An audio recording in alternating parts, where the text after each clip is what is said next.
Buenos días a todos, soy el padre Matías Bailet, misionero en Tenerife, en España. Hoy, 30 de julio, nos toca reflexionar sobre el Evangelio de San Mateo. Luego dejó a la gente y se fue a su casa. Los discípulos se le acercaron a decirle: «Explícanos la parábola de la cizaña en el campo».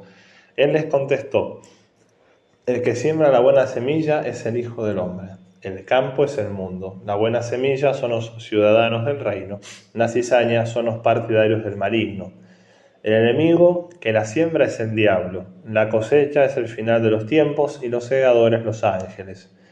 Lo mismo que se arranca la cizaña y se echa al fuego, así será al final de los tiempos. El Hijo del Hombre enviará a sus ángeles y arrancará de su reino todos los escándalos y a todos los que obran iniquidad, y los arrojarán al horno de fuego. Allí será el llanto y el rechinar de dientes. Entonces los justos brillarán como el sol en el reino de su Padre. El que tenga oídos, que oiga». Palabra del Señor. Gloria a ti, Señor Jesús. Queridos hermanos, hoy nuevamente podemos reflexionar, siguiendo las enseñanzas del Evangelio, cómo Jesucristo sigue adoctrinando, sigue enseñando, sigue mostrando las maravillas del reino de los cielos por medio de parábolas. En este caso, Jesucristo habla sobre la parábola de la cizaña. Da a entender que la cizaña la siembra el enemigo, la cosecha final, cómo serán apartados los buenos de los malos. Ciertamente que es mucho más fácil, mucho más hermoso para un sacerdote predicar sobre el reino de los cielos, la bondad de Dios, su misericordia, predicar sobre la Virgen María. Pero hoy yo quisiera dedicar este tiempo, esta prédica, para reflexionar algo que Jesucristo deja muy bien en claro, que es la existencia del diablo, la existencia del demonio. Como decía recién, a uno le es más fácil, le es más hermoso predicar sobre la bondad de Dios, cuán grande es su misericordia, predicar sobre Jesucristo.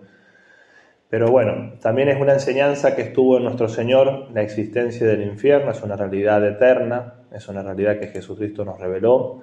La existencia del diablo, como decíamos.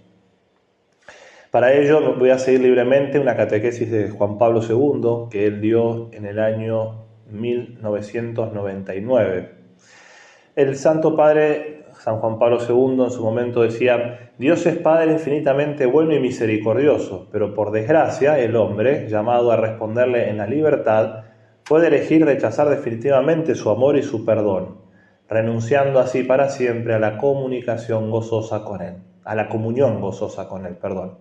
Precisamente esta trágica situación es lo que señala la doctrina cristiana cuando habla de condenación o de infierno. No se trata de un castigo de Dios infligido desde el exterior, sino, dice el Santo Padre, del desarrollo de premisas ya puestas por el hombre en esta vida. La misma dimensión de infidelidad, infelicidad que conlleva esta oscura condición puede intuirse, en cierto modo, a la luz de algunas experiencias nuestras terribles que convierten la vida, como suele decirse, en un infierno. Con todo, en sentido teológico, el infierno es algo muy diferente a esas pequeñas dificultades que uno puede pasar aquí en esta tierra. Es la última consecuencia del pecado mismo, dice Juan Pablo II, San Juan Pablo II, que se vuelve contra quien lo ha cometido. Es la situación en que se sitúa definitivamente quien rechaza la misericordia del Padre, incluso en el último instante de su vida. Para describir esta realidad, la Sagrada Escritura utiliza un lenguaje simbólico que se precisará progresivamente. En el Antiguo Testamento, la condición de los muertos no estaba aún plenamente iluminada por la revelación. Como hemos dicho, Jesucristo es quien nos da a revelar, o quien nos revela, mejor dicho, la existencia del infierno. En efecto, por lo general se pensaba que los muertos se reunían en el Sheol, ¿no? Un lugar de tinieblas, como dice Ezequiel en el capítulo 28, Job capítulo 10, el Salmo 30, una fosa de la que no se puede salir, Job capítulo 7, un lugar en el que no es posible dar gloria a Dios, Isaías 38. El Nuevo Testamento proyecta nueva luz sobre la condición de los muertos, sobre todo ha anunciado que Cristo, con su resurrección, ha venido a vencer la muerte y el pecado, y ha extendido su poder liberador también a los reinos de los muertos. Sin embargo, la redención sigue siendo un ofrecimiento de salvación que corresponde al hombre a acoger con libertad. Con libertad. Por eso cada uno será juzgado de acuerdo a sus obras, como dice el Apocalipsis 20, capítulo 20, versículo 13. Recurriendo a imágenes del Nuevo Testamento, presenta el lugar destinado a los obradores de iniquidad como un horno ardiente, donde será el llanto y rechinar de dientes, como hemos escuchado hoy, o como la gehenna de fuego que no se apagará. También el Apocalipsis presenta plásticamente en un lago de fuego a los que no se hallan inscritos en el libro de la vida, Apocalipsis 20, versículo 13 en adelante. Por consiguiente, quienes se obstinan en no abrirse al Evangelio se predisponen a una ruina eterna, alejados de la presencia del Señor y de la gloria de su poder, como dice la segunda carta a los Tesalonicenses, capítulo 1. Las imágenes, continúa el Papa Magno, las imágenes con las que la Sagrada Escritura nos presenta el infierno deben interpretarse correctamente. Expresan la completa frustración y vaciedad de una vida sin Dios. El infierno, más que un lugar, indica la situación en que llega a encontrarse quien libre y definitivamente se aleja de Dios, quien es manantial de vida y de alegría.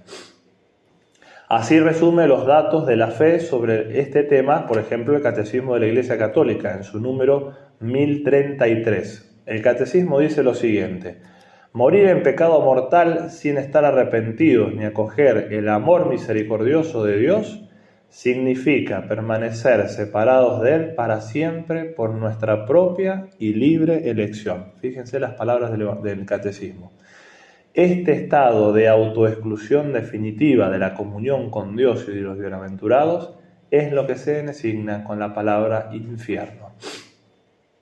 Por eso la condenación no se ha de atribuir a la iniciativa de Dios, dado que en su amor misericordioso Él no puede querer sino la salvación de los seres que ha creado. Es como dice San Pablo: Dios quiere que todos los hombres se salven y llenen el conocimiento de la verdad.